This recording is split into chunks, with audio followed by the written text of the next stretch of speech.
Okay, so we're going to start with our cheese mixture. We're going to do 1 block of this Philadelphia 1/3 less fat cream cheese. We're going to add a 1/2 teaspoon of garlic powder. And then we're going to add a 1/2 cup of this light sour cream.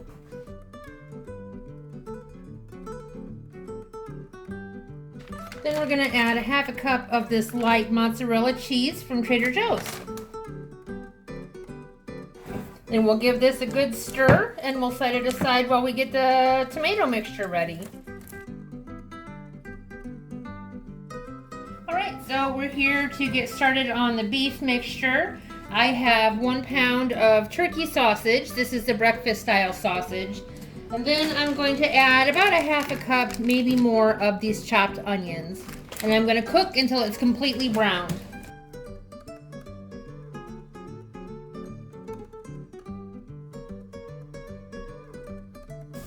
Okay, so we have the turkey cooked. The onion is cooked as well. We're going to go ahead and add 56 ounces of crushed tomatoes.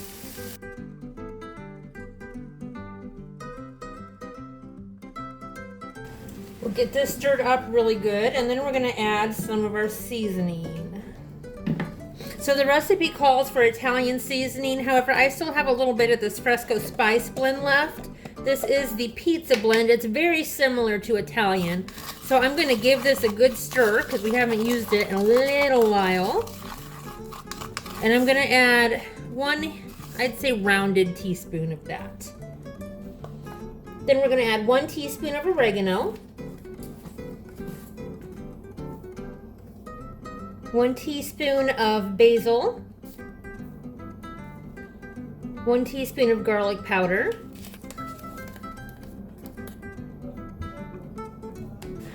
Then we're going to add 1/4 teaspoon, I'm sorry, 1/2 teaspoon of salt.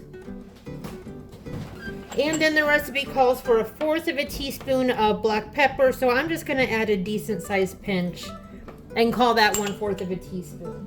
Then we're going to continue to stir this until it all comes to a simmer. And this stuff smells so stinking good, guys. Okay, I would say this is simmering pretty good. It's not really so much of a simmer as it is exploding bubbles, and I'm tired of it getting all over my kitchen. So let me get the camera moved over to the counter and I will be right back. Alright, so here in this bowl, I have 16 ounces of cooked whole wheat spaghetti.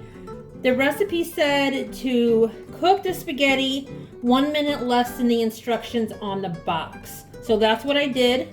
As you can see, it's still pretty sticky. I don't know why I'm putting my hands in it. And then I'm going to add our tomato sauce to this. We have our cheese mixture right here. Hard to see, but we do have it.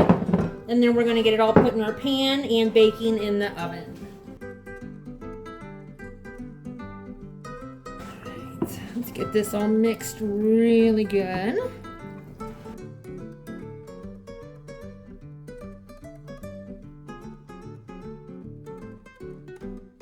Okay, we've got the spaghetti mixture put together. We've got our 9x13 baking dish. I'm going to give it a good coat with this olive oil, including the sides.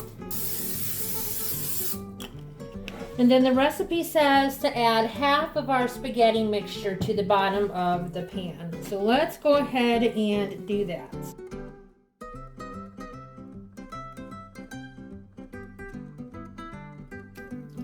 Alright, that looks like 1/2 to me. What do you guys think? Then we're going to add our entire cheese mixture to the top of the first layer of spaghetti.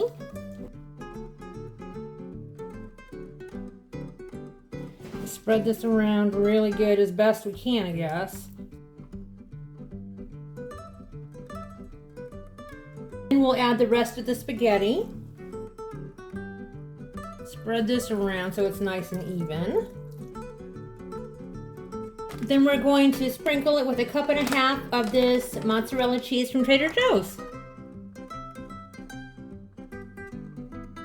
Then I'm going to guess on about 1/2 of this for a 1/2 cup.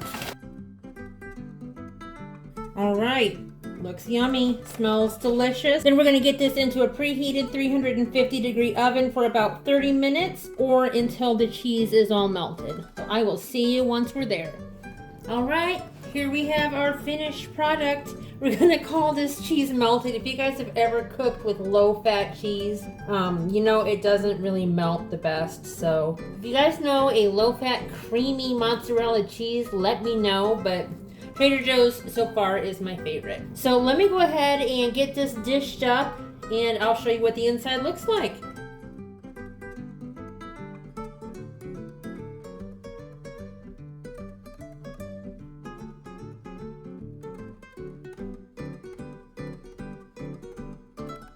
Right, there you have it. Look at this.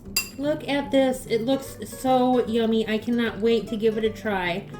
Let me pull some up on a fork here for you so you can see. It's kind of got the cheese in there. Yum. Looks delicious. Can't wait to give this a try.